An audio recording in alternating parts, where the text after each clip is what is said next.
Come along, children. Now we're going to have a little music.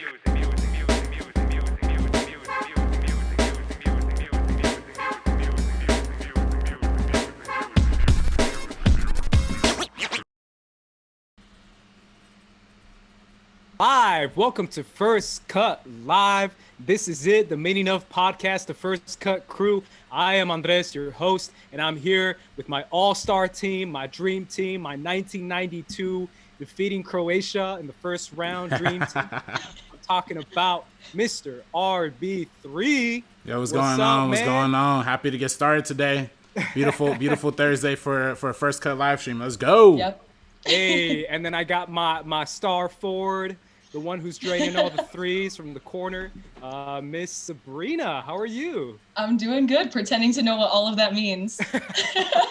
Yeah, you're missing out on the hottest show since Game of Thrones. Oh, I didn't see that either. Last Dance. I know, you didn't see that either. Man, come on now. I'll try to keep up. Yeah. I'm excited to be here with you guys. Obviously, this is another First Cut Live, something that we're trying to do a lot more of.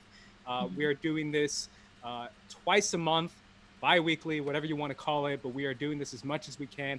We actually have a topic today, which is exciting because we get to talk about movie stuff. We're obviously going to read your comments as well because we want to know what you think about the conversation as well.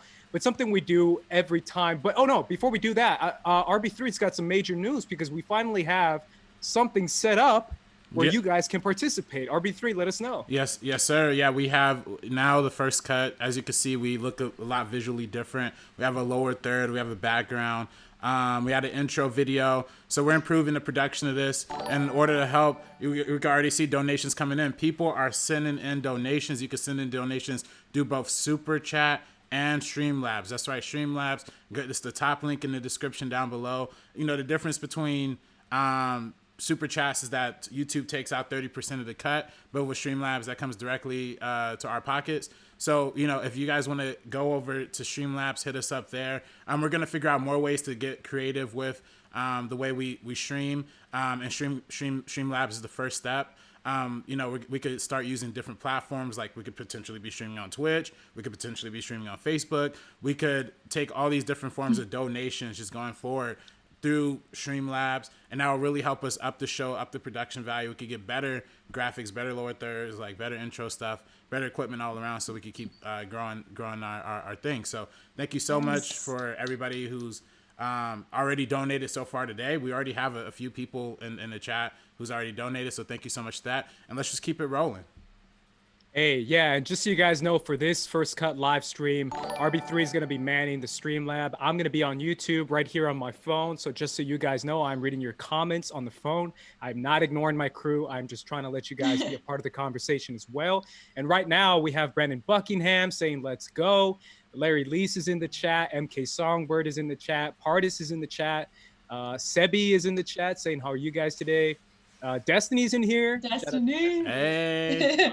Larry Lease already giving a donation of $5, saying hit that like button, guys. Do it for Luke Skywalker. Yes, sir. Hit that like. Please hit that like. Please share. Please comment. Absolutely. Can I ask what that GIF is, RB3? Because Jeremy Miller says he loves it. What is it? The GIF that we have for our donations on both Super Chats and Streamlabs is the GIF of Sabrina and I clinking our bottles together. Oh my gosh! Yes. That's that's my favorite First Cut moment. Yeah. Nah. It's so good. We have some good moments in there. So did I say that story on air?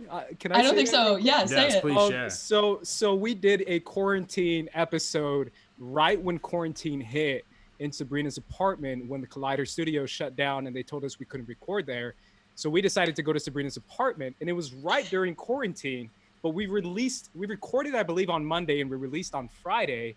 So by Friday, it was like times 10. But even though on Monday it was a little less. But my favorite moment is when RB3 and Sabrina literally like touch tip to tip bottles, like clack together during quarantine. Yeah. My favorite comment is like, it's like, oh man, RB3 and Sabrina don't care at all about this. They don't care about Rona at all. Wasn't great timing. Kissed, and I was like, dude, that's right. They kind of did kiss. I know, we went straight for it. Like we could have clinked like the bottom of the bottle. We could have done anything, but we went straight for that tip. Straight for the mouth, man. Straight for the mouth. That's what you guys do. Hey. But either way, everything we do on every live stream is a quick little quarantine catch up. So I want to keep that tradition and do it again. I'm going to start with you, Sabrina. What have you been up to during your week, during the last 2 weeks, during your day, throughout this quarantine?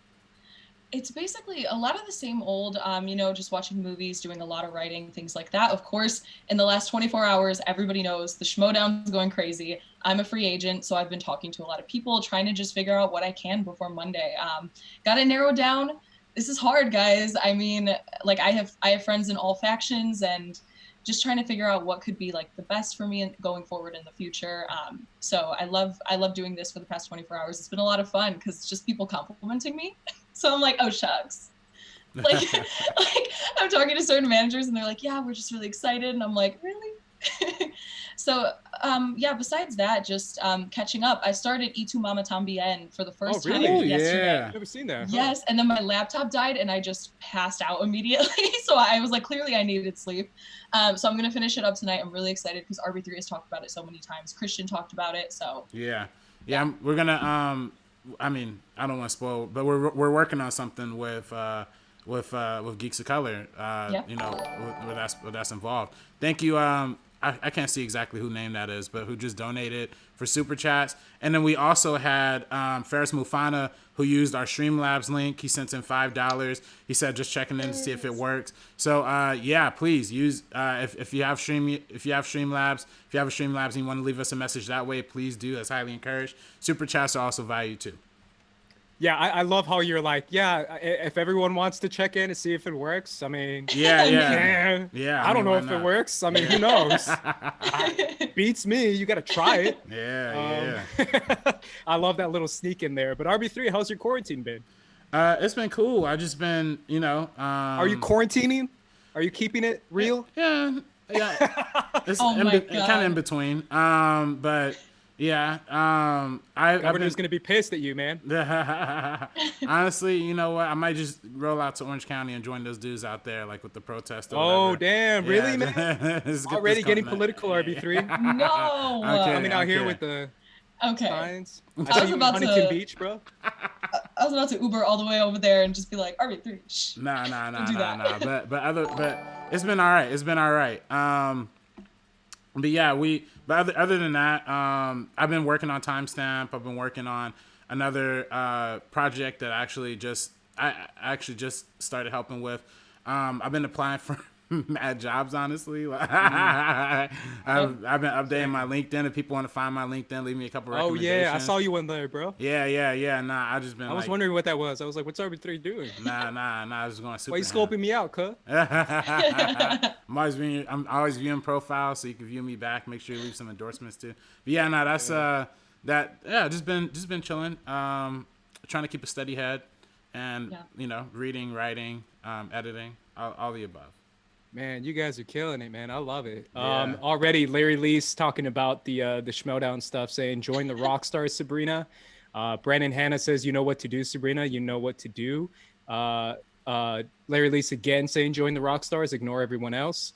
Jeremy Miller saying Sabrina has too much swag to not join swag. That's a fair statement. First cut gang. Ferris saying you better stay your ass home to RB3. Movie Talker says hi. My dog says hi. But either way, everyone in the chat, shout out to you guys. I've been doing kind of my same old thing. I guess I should go to my part where I should say something about my quarantine. I've been rewatching Ghost in the Shell Standalone Complex, which I'm freaking out about. I keep talking about how incredible this anime is, but it's so freaking good. And rewatching it, it's even more incredible.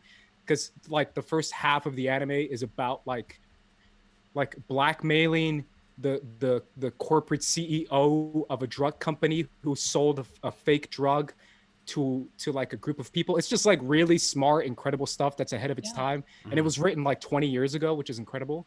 Wow. So I'm trying to rewatch that. I'm on my Hadestown vibe. Shout out to all my musical lovers out there. I don't think you guys know what that is. Nope. But it's an incredible musical, and I've been like re-listening to that album quite a bit. And I've been on my MJ documentary with RB3, and we got to plug that video, man. Oh, yeah. Episodes 5 and 6, our reviews of episodes 5 and 6. Yeah, they're somewhere. Yeah, I don't know where the little arrow thing is gonna point at, but yeah, that's yeah, we actually did the last one did pretty all right. Like, oh really? Yeah, with the Kobe. Yeah, we should put Kobe You and guys are everything. surprised. Yeah, we should do. Yeah, Kobe because and the last everything. one did like 2 views. It had like 2 people to sign, and I was like, all right. Watch our videos, guys. Yeah, please watch our videos, like, comment, and put that notification bell on, because I feel like for some reason, I don't know if it's just me, I don't know if y'all been noticing this, but I feel like all the YouTube channels have been like, the views have been going down for everybody, you know? Like, it's weird. Yeah. The algorithm, I feel like, is like a little weird right now. So to help out with the algorithm, yeah, definitely, guys, like, comment. You want to comment like on one thing in a video? That's totally fine. Just say one little quick blip, whatever. Yeah. I know it's all appreciated. Most people only stay for the first 5 minutes of our videos, so if you got something to comment on in the first 5 minutes, let us know. Yeah, we're gonna read it straight up.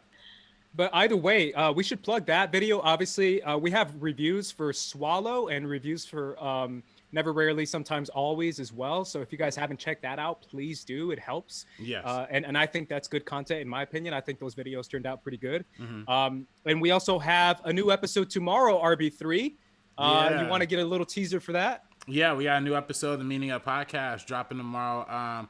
We're featuring a Schmodown former champion, Paulo Yama, Swag Squad, Drip Drip. We talking about, and you guys are gonna have to help me with the last name. Luca Guadagnino. There you go. Yeah. Yeah. So obviously, Call Me by Your Name, Suspiria. We got a lot of fun things to talk about in that one. Yeah. Yeah, that's great. Yeah, and also that was a lot of fun. I was literally gonna say, like, I feel like I want to just have Paulo Yama on, like, more often. I don't know about you guys, but oh my god, all the time. He's super such a nice dude. guy. Yeah. Yeah. I mean, both of you guys, Sabrina, you said nice guy, and RB3 said smart. Either way, smart and nice guy. Really cool dude. I met at the Schmodown, part of the Swag Squad, the correct squad to join. Yeah. Obviously, I'm slightly biased, but I have to be. Winston's the GOAT, best manager there is. But either way, yeah, that episode's a lot of fun. I can't wait for you guys to see it. Make sure you guys tune in and watch that tomorrow. It's going up at a certain time. RB3? Yeah, probably tomorrow. It's tomorrow. It's already uploaded. Tomorrow. See, that's what's also cool about quarantine, because before I used to like edit everything like hours before it was supposed to be up, but now I have like literally everything uploaded like weeks in advance. So I don't even know when things are coming out anymore. Yeah, it's coming out tomorrow. It's coming out tomorrow. It's probably like 12 noon. That's perfect. Yeah. Either way, people are tuning in right now. Partis keeps talking about joining Den. Raul says, Raul's in the chat, and he says, watching while trying to make a Return of the Jedi puzzle. How are you guys doing? Good. Have you guys done puzzles in a minute? Are you guys puzzle people? No, I wish. I feel like I just would have to like order one. I just don't have any on hand, you know? Yeah. Seems like a fun activity. Yeah. Same. RB3? Same? Yeah. I'm not gonna spend money on a puzzle, but if a puzzle just like comes across my way, then I'm gonna play with it for sure. Jeremy Miller says, "How did you guys celebrate May the 4th?" Yeah, this is a kind of a big deal in my household. How about you guys, Sabrina? I woke up at 7 a.m. and I watched episodes 1 through 4. Then I worked out. I worked out from home. That's a lot of movies. Oh yeah, 7 a.m. till literally Castings and Cocktails with Ben Goddard, because we ended up doing The Phantom Menace for May the 4th. So then I did that, and then I watched the rest of the episodes before the sequel trilogy. All day. Which one's your favorite Star Wars movie? Do you have one? Empire Strikes Back. Okay.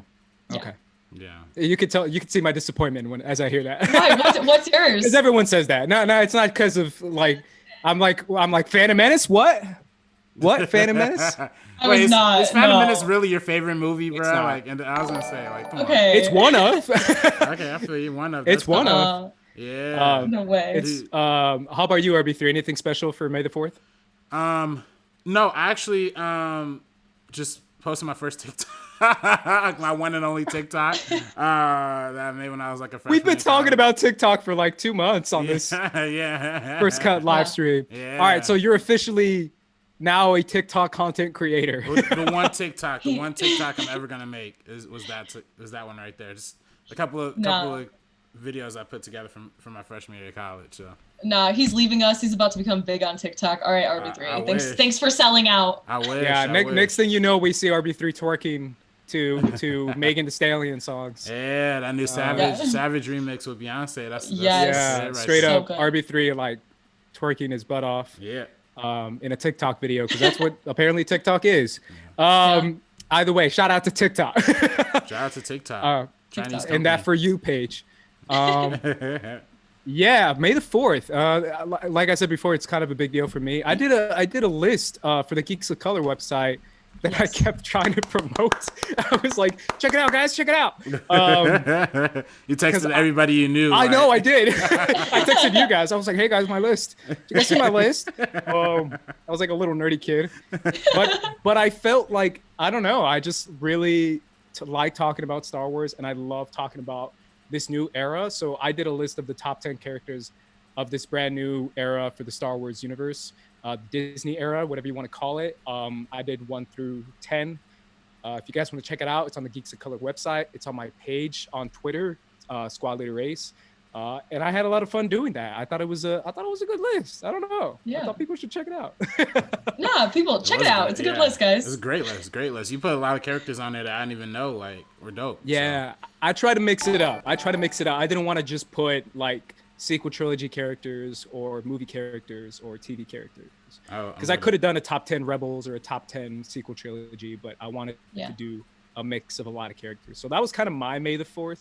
That and rewatching Attack of the Clones, because if I had to pick one movie, I had to watch Attack of the Clones. Why? Yeah, I was like Attack of the Clones, bro. We're like, why? Literally, both of us at the same time are like, what? Out of all of them? Yeah, Attack of the Clones is great, and a lot of people are tuning in right now saying which one is their favorite. Brandon Hanna says Empire is the correct answer. Amazing Web says Force Awakens. Jeremy Miller says Empire. Did anyone see the Disney Mandalorian doc? MK Songboard? I haven't. I saw it. It's How great. is it? Oh, really? It's great. It talks a lot about Taika, which is kind of funny because they released that Taika information of directing the new Star Wars movie. I don't know if you guys have thoughts on that. Taika Waititi doing that movie. No, I'm so excited. The second they broke that news, I feel like I'm honestly surprised, just because Taika, those rumors did emerge back in like January. But Taika has a lot on his plate right now. He has a lot going on. He literally just finished production for like another film that's about like soccer. And then he's doing that Charlie and the Chocolate Factory stuff for Netflix that I think is a series. And then this movie as well. Thor, like his work ethic and his brilliance, all the love to Taika Waititi. He's great. Mm-hmm. Yeah, I can't imagine being someone like Taika and having that much on your plate and having that much expectations, because I think the guy is carrying a lot of weight. I don't know how he's doing it, because I think a lot of people are starting to throw around his name as like, oh, it's going to be a perfect movie. And I'm just like, man, I can't deal with that pressure. Yeah. But that's the kind of pressure they're putting on him. I don't know if you have any thoughts, RB3. Yeah, I mean, he's definitely one of the most like unique voices in Hollywood. So whenever he touches anything, I'll say personally, like my favorite episode of The Mandalorian was the last episode that he that's directed. The Taika one. Yeah, exactly. So it's like and you know, he has a very specific tone, and he has a very like over the top tone, but that was really that and Jojo Rabbit in a different way were kind of the two examples that showed me that he could do his comedic over the top thing while making it like a more serious kind of subject matter around it. So for me, like with Thor Ragnarok, I was worried like it was going to be too comedic, and it turned out to be really, really, really well done, really well handled. So I think there's nothing really you could worry about with Taika Waititi anymore. Like he just has. I'm sorry. Go ahead. Oh, sorry. Oh no, it's okay. And also the co-writer, Christy Wilson Carnes, who is the co-writer for 1917. I mean, they're one of my favorite movies. Yeah, exactly. Yeah. They're working on this together. I feel like that's a really cool pairing, and I'm excited to see the direction they're going in, because not to say a 1917 style is the only film she can write, because that's obviously not the case, but it would be cool to kind of think of a 1917 type of like Star Wars war film that really gets into something like that, because clearly she did an amazing job. She was Oscar nominated for a screenplay. He was Oscar nominated for a screenplay. That's right. Oscar won. They're both writers too. Oh yeah, he won. Yeah. He won. They're she was nominated. Writers. Yeah. So that's really exciting. Not just that, but she's doing a horror comedy with Edgar Wright that was supposed to come out, I believe, later this year. Oh, really? Oh, I didn't know. Yeah, which is kind of a big deal because it's like a horror Yeah. comedy set in London that was coming out later this year, and she's the head writer on that as well. So she can do comedy as well, and she can probably keep up with Taika. But like you said, Sabrina, Definitely. I like that she has that 1917 super serious, super powerful kind of movie inside of her, so they can kind of mix and balance the comedic and heavy effects of what Star Wars can be, because it's obviously a combination of both. But I'm super excited for anything Taika Waititi. Obviously, you guys know my obsession with vampires and what we do in the shadows, which I wrote about on the Geeks of Color website, which is also a review, which is also on Rotten Tomatoes. I'm a Rotten Tomatoes critic, guys. Yeah, I think we all are. I think all three of us are now. All three of us are on Rotten Tomatoes. Whoa. There you go. Hey, First Cut, that doesn't add credibility to what First Cut is doing to the A24 Avengers. You know what I mean? Like we should be recognized for that. Yeah. A24 Avengers. Oh my gosh. Can you guys give a quick little shout out, just because I know people are listening right now? What article is up for you guys on Rotten Tomatoes? What review? Mine's Invisible Man. Okay, and then RB3 is Extraction, right? I have Extraction, I have Devs, and I have The Irishman. Oh, look at you, bro! I have Little Women too, I think. Oh, look at you guys! No, play. Coming out here like Michael Jordan. Hey, that's what it's about. We also got some Streamlabs that came in too. Let him know. I'll read them out real quick. Ferris Mufana donated $5. He said, "Is this working?" Excuse me. The Hot Man also donated $3 to also check if it was working. He says, "Does this thing work? Just checking." I'm sorry, donated $5. Brandon the Hot Man Hannah. Brandon Buckingham donated $3. So will your friend, and I guess he's addressing Sabrina. So will your friendship with Goddard be over if you don't choose the den? Hashtag Karina Gabirdas, yeah. Yeah, it's a long story, but anyways, the cool thing is about everybody in this like space and all the Schmodown stuff is that nobody takes anything actually like personal. Mm-hmm. So no matter what I choose, I know if I didn't pick swag, you guys wouldn't hate me. All of a sudden they kick me out of First Cut. All of a sudden you see us change our faces. It's like, so you think. Yeah, no, we're totally cool with it, but I mean, you probably no, I'm playing. Yeah, friendships will be lost. Yeah. Relationships will be splintered. And then we also have Raul. Raul did a $10 super chat about the Return of the Jedi puzzle, and then he did a $5 Streamlabs. He said, for the best YouTube channel and podcast in the world, wouldn't let me use the accent mark for some reason. Wow, more Latino erasure. I know, man. Every time. Yeah, that's how they be, man. I'm sorry, man. Streamlabs, not culturally sensitive. And last but not least, Fresh Mufana put in a $2 donation. He said, "Are you guys board games people?" So, I am. Play board games? Yeah, I really enjoy a lot of board games. Also, especially like the adult board games that we have, which are mostly like card game board games, like Cards Against Humanity, things like that. But I could still play like a Candyland, a Twister, the Trouble, Sorry, all of those. Yeah. What's the last one you played? Oh, probably Cards Against Humanity, if that counts as a board game. I consider it like an adult board game. Monopoly, but I don't like Monopoly as much as I like the other ones. Yeah. I'd run some Monopoly, y'all. Like I ain't gonna front. Like you throw some Monopoly on my plate, I'm buying up all them properties. Really? Yeah. Yeah, we'll make a video on that in the future once we don't have to quarantine anymore. It'll be first cut Monopoly. First cut Monopoly. You see me get all aggressive and like competitive, like. Yeah, I'm not a major board game guy. Like when I was at work and we would have like days off or like slow days, when it comes to writing, we played a couple of board games, but they were usually like modern board games. Like I always plug the Thing board game, but that's the one we played, which is kind of interesting because it's mainly about the movie The Thing. I don't know if you guys have seen it, but basically like who's the alien, and people try to like convince each other that they're not sabotaging the mission and they're the alien. That's cool. Yeah. It's super like you basically lie to your friend's face like the whole time, and it's like who's the best liar, and apparently I'm really good at lying. I'm just a really, really convincing liar. You're a great actor. Yeah, that's what I told them, and they were always like, "What? Huh?" And I was like, "Yeah, guys, I've acted for like 15 years on stage. And they're like, well, that doesn't count. Yeah, I know. Musical theater hate. There we go again. You guys don't even watch Hadestown? What? No, I'm playing. What about D&D? Do you guys do that?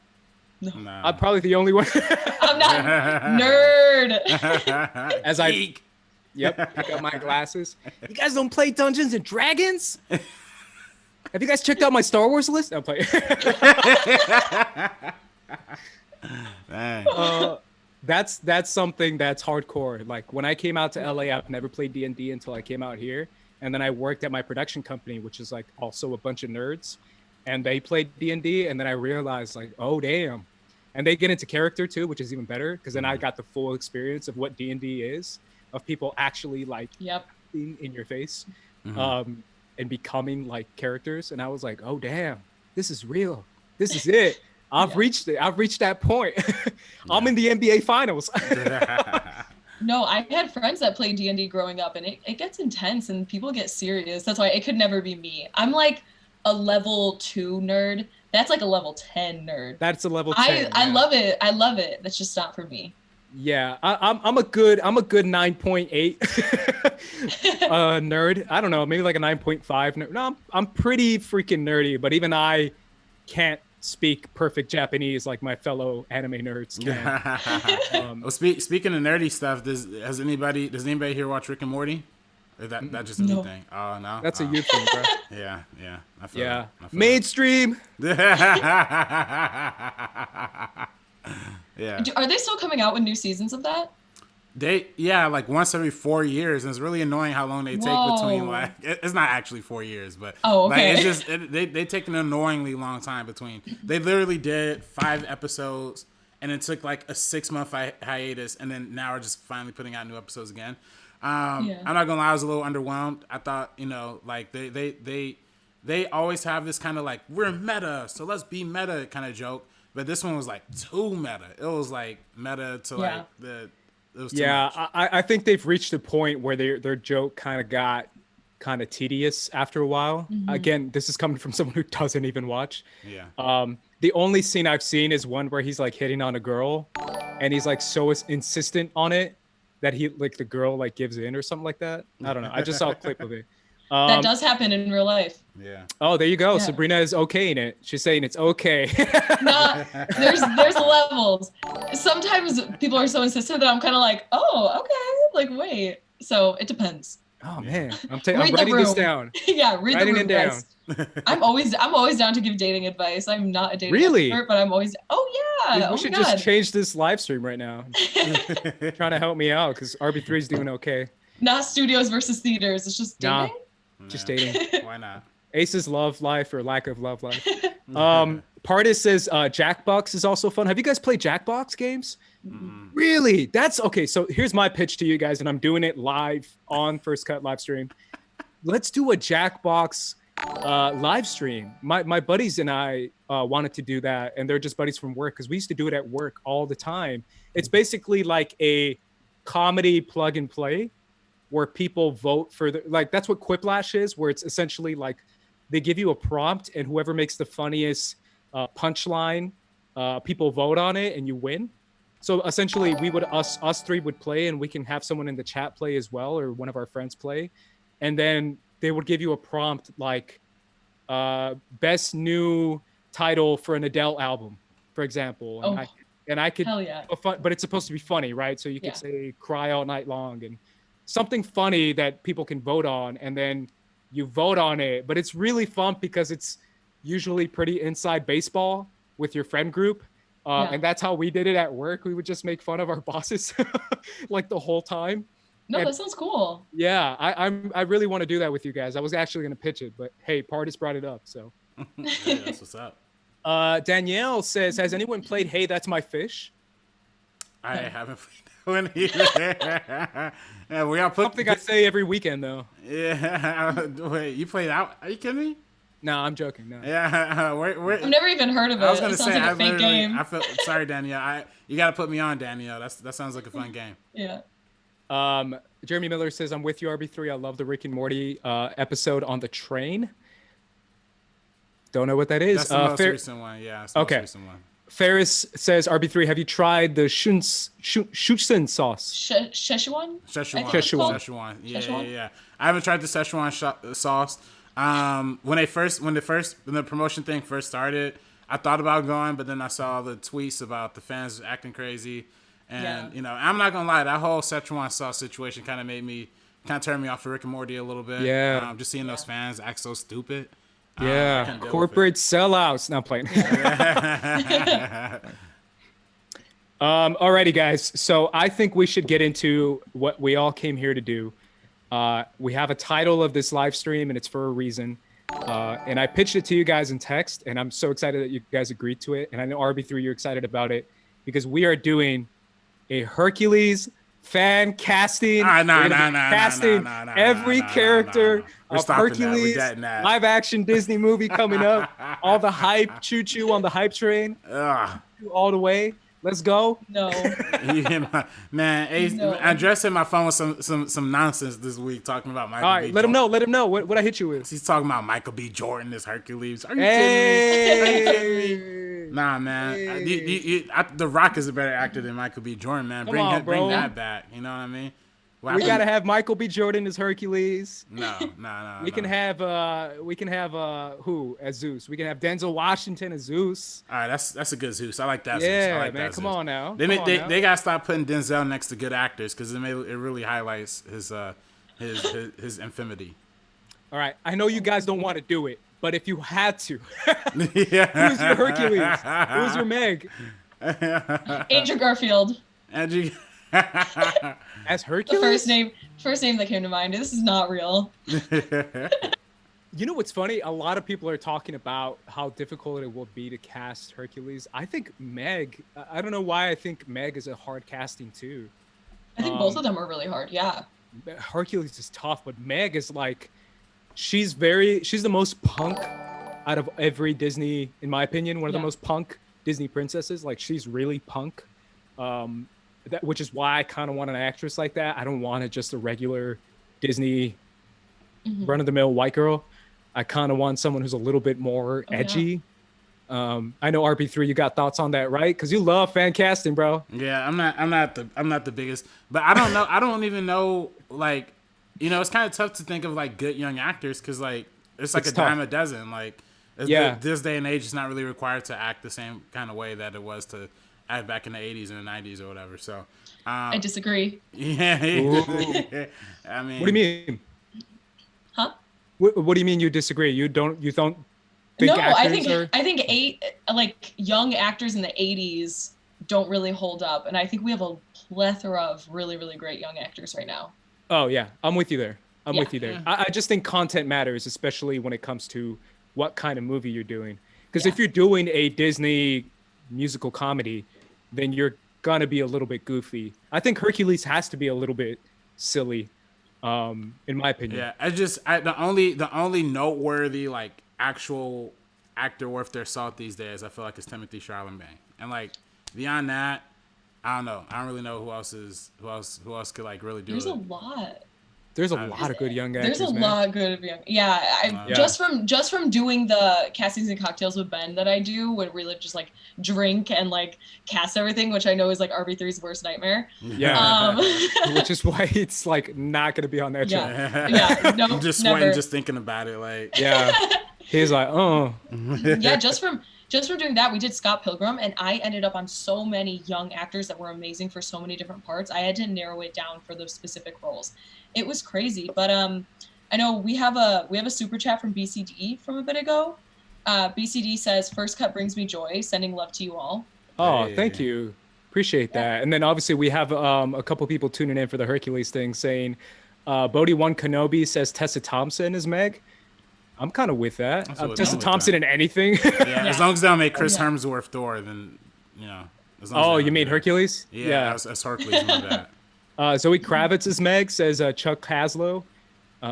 Again, another one that I'm very much cool with. Yeah. Aubrey Plaza says at Hell Media. Interesting. I kind of feel like they should go maybe a little bit younger. A lot of people are kind of giving in names as far as like older dudes, and I'm like, Hercules should be a little bit younger. I don't want a 40-year-old Hercules. That's just me. Yeah, so Ansel Elgort is a pretty good young actor who hasn't really given time to shine. He's in West Side Story. He's the lead, and I have faith that he's good. Yeah, he's good. He's good. He's good. He's probably. I don't know about Hercules, but. Yeah. All right, guys. All right, guys.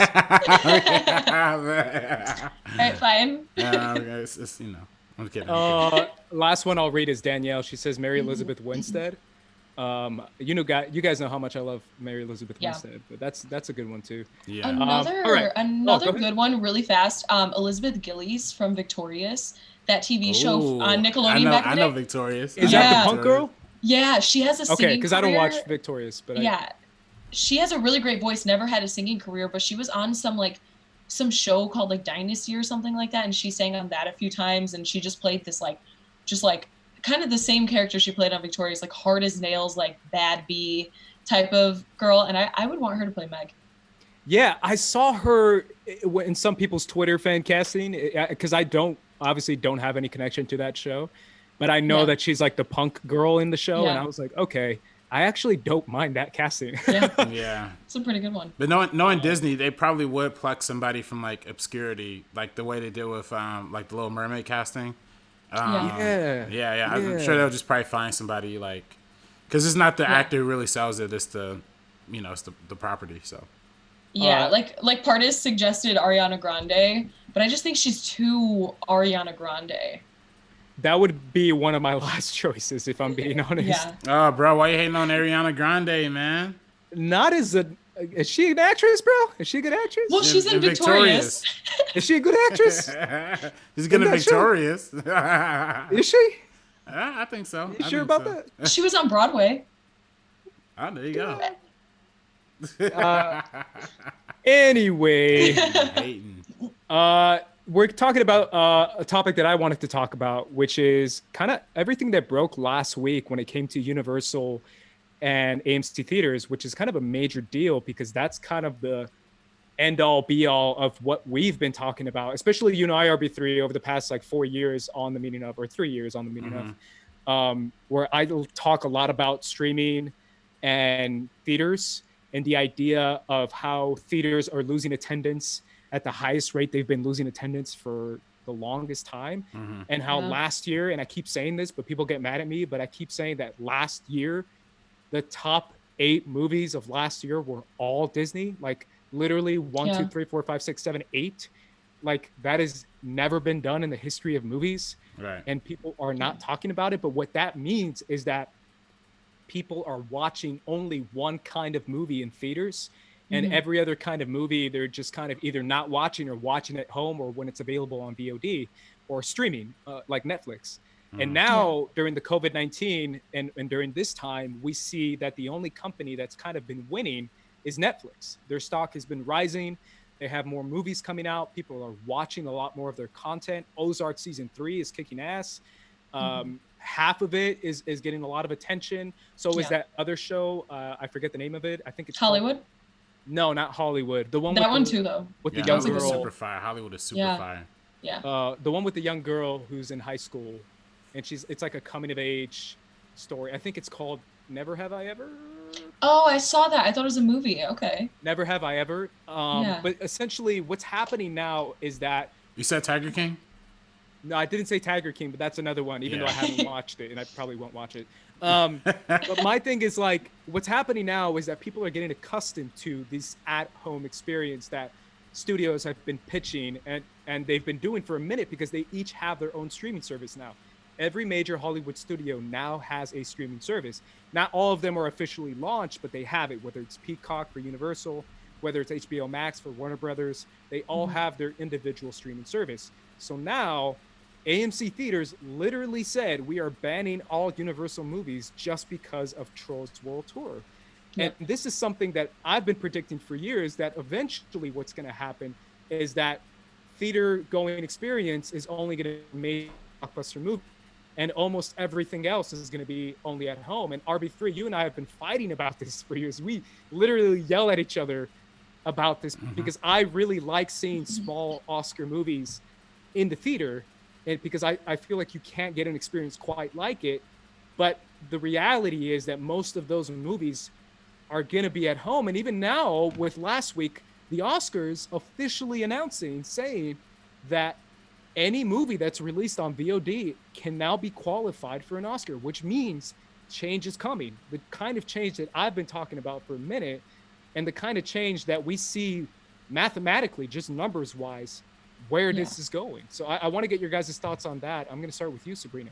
Yeah, so I think the Oscars, unless they corrected themselves afterwards, but the one I read said it's eligible for this year's Oscars only if it had a theatrical release date intentionally planned before COVID. So, because obviously this is kind of changes we have to make a little bit, because not too many movies are going to be released this year. A lot of them are taking to streaming. Something like The King of Staten Island with Pete Davidson, directed by Judd Apatow.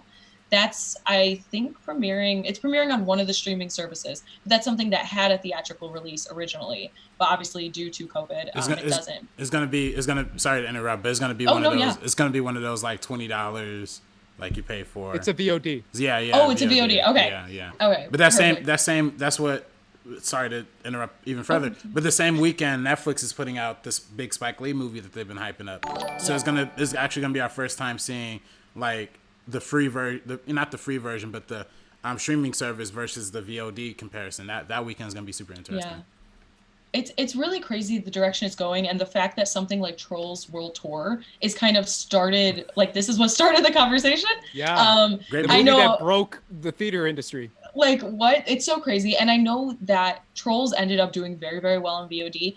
But if we think about the theater experience, and it's something we've all actually talked about a little bit, because theaters are expensive. So when you take an entire family, it'll end up being upwards of like $100, depending on how many kids, spouse, whoever you're bringing. So with something like Trolls World Tour, you're bringing all your children. It's just easier to rent it for $20 on VOD. I feel like more people were inclined to rent it on VOD than they would have been to actually go to see it in the theaters.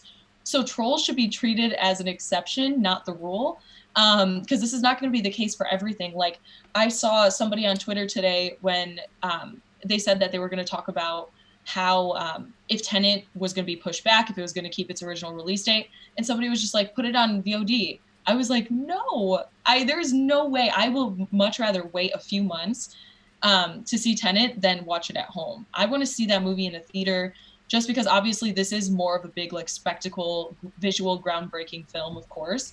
But again, I'm on the same page with you. I love seeing small art house films, Oscar movies, things like that aren't even like, they don't get a wide release. They get a limited theatrical release, maybe in like a few theaters across the country. And I don't want to see that taken away as well, because there's a bunch of independent theaters in LA that definitely deserve so much love and so much support, because the experience is so exceptional. There's an independent theater down the street from me that shows new releases. They only show one movie at a time because they only have one theater, and the tickets are $9. They're $9 on a Friday night, anything like that.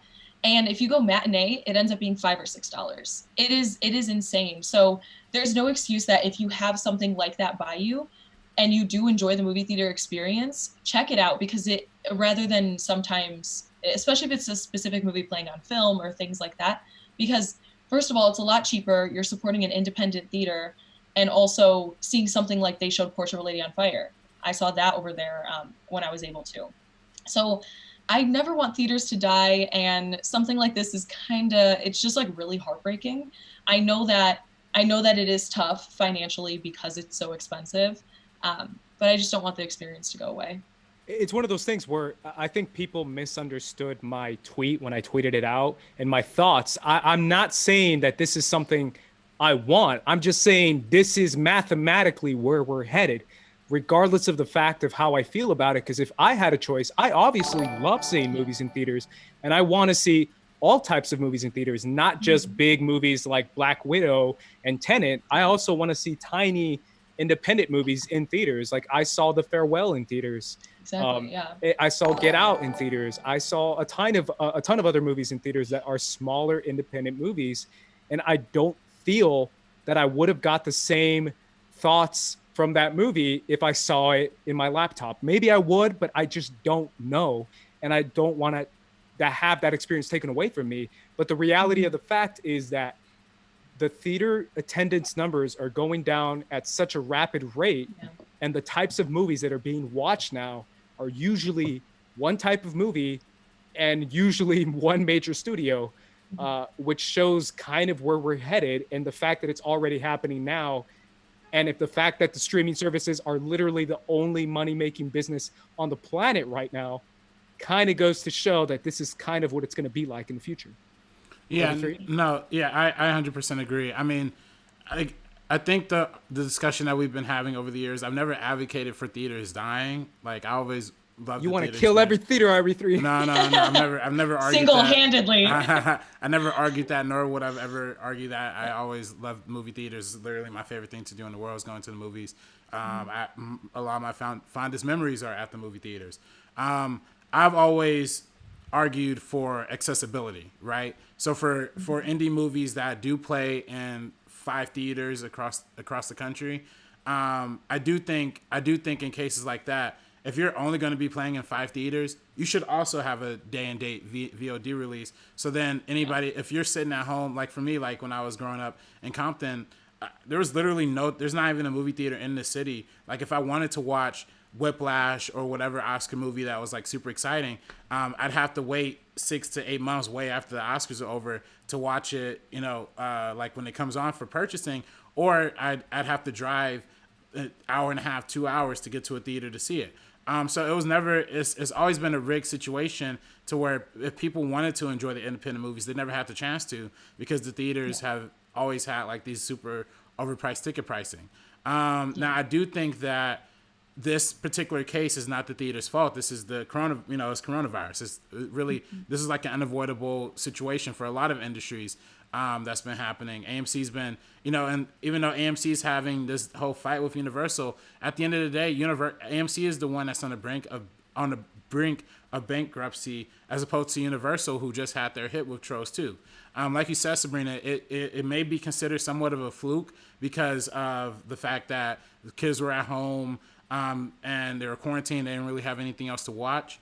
I think an interesting test, like I mentioned before, we'll be seeing how King of Staten Island performs box office wise, if it's going to make that same like over $100 million that Trolls 2 made. And I think even Apatow even said that it's not going to make that much. Yeah. I think he even said it's not going to make money.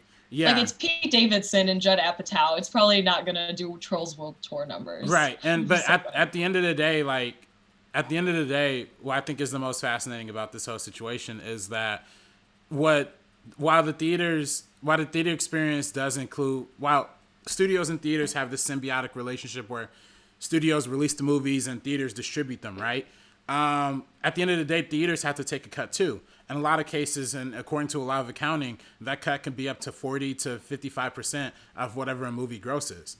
So in the case, but where Disney has always kind of surpassed or surmised those numbers is because a lot of their films are heavily focused on opening weekend, and then opening weekend, the studios keep like 90% of the money and the theaters keep 10. So that's how they've been able to survive this. But, and this, especially in today's age, blockbusters don't have legs. So, while theaters need more time for movies to be playing in their theaters for them to make more money off of those movies, they're not getting the opportunity because the landscape in general is just not conducive to that. So, unfortunately, it's both sides to blame as to why the theaters are dying. Theaters are the studio's fault for not producing more middle budget, critically acclaimed, or crowd pleasing movies instead of just the big blockbusters that can only last for a couple of weeks. It's studio's fault, but it's also a bit of theaters' fault too. I've been saying this for years. They have to figure out a way to drop ticket prices. They have to like you said, Sabrina, if people are going to be given the choice of paying $20 to watch an entire family film, of course they're going to take that choice because they're saving money instead of going to theaters. But, if theaters found ways to cheapen ticket prices, maybe decrease popcorn prices, the AMC A-list, I think, has been a huge help for a lot of people enjoying the movie theater experience. And it helps more concession sales, which they really make the big bulk of their money from. So, yeah, it's a lot. It's a lot that goes into this whole thing. I hope theaters still stick around. And I personally am hoping that Tenet is the movie that brings it all back. Yeah. I mean, there's a few things to hit on there from what you said. The first thing, I want to kind of push back on you by saying that I don't think that COVID necessarily affected this process. I think they just sped it up because I think this was bound to happen regardless, because we've been seeing theater attendance going down since like, 2010. Like this has been happening for a minute. Yeah. That's one thing I want to say. The second thing is the idea of the market, right? So the problem is AMC now is almost at a point of bankruptcy. They're losing so much money.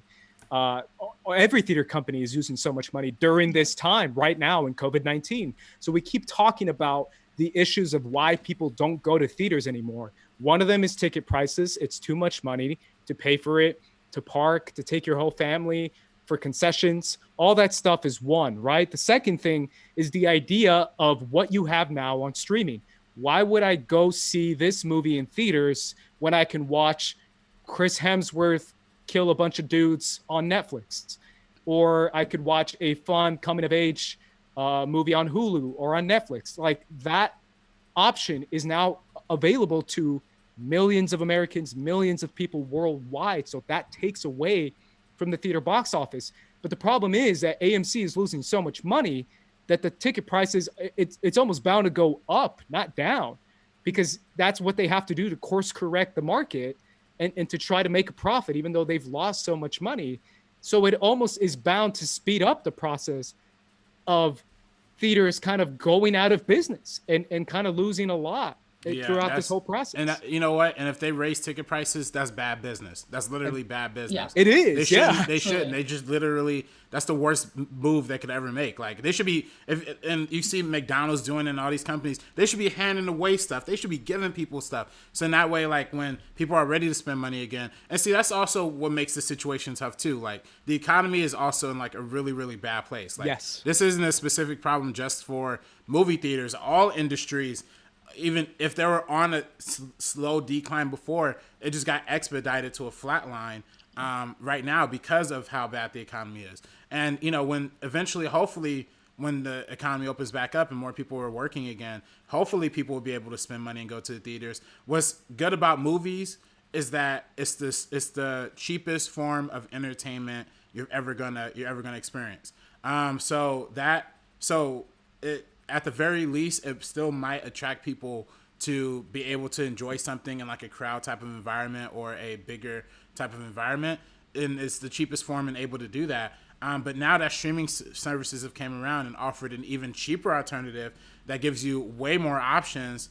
And, speaking to your point, Andres, about how Netflix has, the Chris Hemsworth movie while the theaters have nothing right now, even when the theaters are open, the movie theaters and the studios weren't giving us anything we wanted to watch, and the streaming services were giving us everything we want to watch and more. So, now it's kind of like, and now it's up to the studios to work harder, produce more middle budget films, and throw away this whole blockbuster mentality thing. And it's up to the movie theaters to lower the ticket prices and find ways to get people back engaged. Well, look at an example like The Invisible Man. Really quickly, that was made on a very small budget and it turned over a huge profit, and the quality is not poor just because it was lower budget. Like it's great, it's well acted, it's well made. It was exactly what it needed to be. So that was with your point with like blockbusters, but then look at something last year with like Knives Out. It would be so sad if we couldn't get this type of film. I know it made it into like the top 11 in box office. It's like the top 14, top 15. Something like that. Okay. And, that's an original idea. That's from Rian Johnson coming off of The Last Jedi. That was highly controversial. And it ended up being very, very successful. And it would have been sad because me and Andre saw it in the theater together. RB3, I know you saw it in theaters, I think multiple times. Yeah, 4 times. Yeah. And it really would have been sad to not see something like that in theaters, but it is hard because we went to ArcLight Hollywood and ticket prices there are $19 per movie. And it is hard to kind of justify if with like the means seeing something like 1917 or things like that, spending that much money to catch up on all the Oscar movies during that time. It was the best thing ever when I first came out for college. I think like 7 months in, that's when MoviePass really became a thing. And I was able to see every single Oscar movie at the Regal LA Live Theater. And I was able to see everything that I wanted to see off of $10 a month. And so that's where I love I love the whole AMC A-list that had happened. I was signed up, and I saw, of course, I'm not gonna be able to find it. I saw Brandon Hanna said AMC spent a lot of money on their A-list program, and they were just going to turn a profit from it, like right before COVID. So it's a really tough like break for them. Right. And yeah, of course, raising ticket prices would be absolutely insane because they are already so high. Of course, we're in Los Angeles, and it's probably a lot higher here than it is like where I grew up. It's not nearly as much, but still. Yeah, I mean, the fact that we live in LA is like a whole different thing because we live inside a bubble and we tend to forget what the rest of the country is kind of watching and experiencing. So it's like a completely different vibe. But to kind of also comment on one thing real quick, because I want to read the comments because a lot of people are commenting on this, is that the fact that Jason Blum has done quite a few interviews. I even quoted him from the New York Times, I believe, a year and a half ago to you, RB3, when I told you that he said that if I made Whiplash now, because a lot of people don't know that that's a Blumhouse production, Whiplash, he said that would be a straight to VOD movie. That'd be a streaming movie. Yeah. So that's kind of like, and I'm like, dude, Whiplash was great. Like that's the kind of movies that we're not going to see in theaters anymore. Yeah. And it's coming straight from the head of a studio. So you could see the idea of what kind of movies are now going to be released on streaming. So small movies that are like 12, 15, 14 mil that are not horror movies are probably going to go to streaming. Because I think horror movies, I've talked to you, RB3, about horror and what I think about it, how it's always going to be in theaters because I think people will pay to see horror movies no matter what. Like it's just a proven commodity that just works. The fact that the two biggest movies besides Disney were It Chapter 2 and Us last year, that's two horror movies that are kind of counter programming. It kind of goes to show what happens. But either way, let me read the comments real fast. Larry Lease says, it's a super chat. He says, I'm a supervisor at a theater, so it's going to be interesting to see how this plays out once we open. Ken Knapsack is in the chat. Ken Knapsack, let's go. Or was in the chat. This was a while ago, but he says, Ace, would you watch every season of Game of Thrones in a theater, even if that meant RB3 had to sit on your lap? Ken, the answer is yes. I would do it for free. Larry Lee says, have you guys been to the New Beverly Cinema? Yeah. One time. Yeah, I went once. I haven't. Yeah, no, it's dope. I'm a poor ghetto man, so I only watch movies at ArcLight. Well, the tickets are cheaper than ArcLight. Yeah. The tickets are way cheaper than ArcLight. I never started going to ArcLight until I met you guys. I think exactly. The first it's time me. It's my fault. Blame it's me. You guys. The first time I ever went to ArcLight was I took with RB3 too. I dragged RB3 to ArcLight. Yeah. And ever since then, that's like my main go-to besides AMC because I did have the A-list, but still I'm like, I want to see 1917 at ArcLight. And they get you. I am always fascinated by ArcLight and the ArcLight audience because I saw Sorry to Bother You with a sold out audience in there. It was me and RB3. And I was just like, oh my God, RB3, ArcLight, like it's crazy, right? I don't know, because you and I talked about it afterwards, right? Yeah. How we're watching a movie criticizing the idea of how white people buy black people art. And we're watching it in a theater filled with white people in a very expensive environment. Yeah. I was like, this is so ironic, dude. This is crazy. Yeah. But ArcLight has a tendency to be very expensive, so I totally get it. Yeah. We have some Streamlabs here too. Hit me. So we had Riley Todd says, "Hey guys, had to stop watching the Rushmore commentary for the first cut stream for the next episode of the A list. For the next episode of the A list in this month, this was Andrew Garfield with guest Sabrina. Also, what's your favorite Wes Anderson movie? And also, have you seen Chef? One of my faves. Favorite Wes Anderson movie? I guess it's not related to the movie theaters talk, but I would say Grand Budapest. Grand Budapest? Yeah. I would say the Royal Tenenbaums. I was gonna say Royal Tenenbaums. Yeah. Yeah, I really love that one. You guys got to fight. Which one? No, I'm playing. I'm the bigger fan. Hey, thank you, Wiley. Thank you, Wiley. We have another one from Raul. He says, last one for the night because I gotta hang with my brothers for a bit, but I'll watch the rest on replay. Andres, how do I contact you about a podcast I want to come on? That Sabrina and RB3 are coming on too. You guys are seriously the best. Oh yeah, hit me up on Twitter, man. I'll totally reply. I've replied to like a ton of other people before, so I'll totally be down. Yeah, no, it's been a lot of fun. I've loved going on people's podcasts and things like Yeah, me that. too. Like Wiley, before this, we talked about Andrew Garfield, Under the Silver Lake, things like that. And we ended up, even after we finished recording, we were just hanging out talking for the next like hour and a half, just about like film and Andrew Garfield, of course, because you know I'm always down to talk about Andrew Garfield. Yeah, I just did one with Alden Diaz. He did a Octo podcast, Star Wars. We talked about Star Wars representation.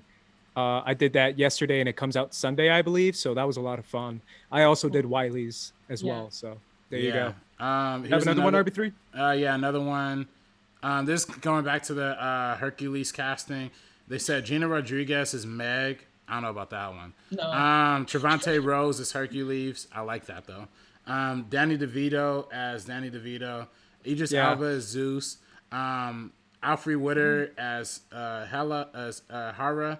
My girl and I have been. This is from Ben Wendington, by the way. He says, "My girl and I have been playing this board game called Ticket to Ride. It's fun. Check it out." Cool. Yeah. Any others? We have one from Larry Lease, but we'll get to it later, I guess. Sure. BCD says Knives Out was one of my favorite films. I saw it in theaters 5 times, and I loved it every time. Yeah. It's also one of my favorite movies. I told you, obviously, Sabrina, after we saw it, that I loved the movie like a lot. Ken said, "I'm still here, Ace. I wanted my answer." There you go. You got it, Ken. That answer is the one I have given.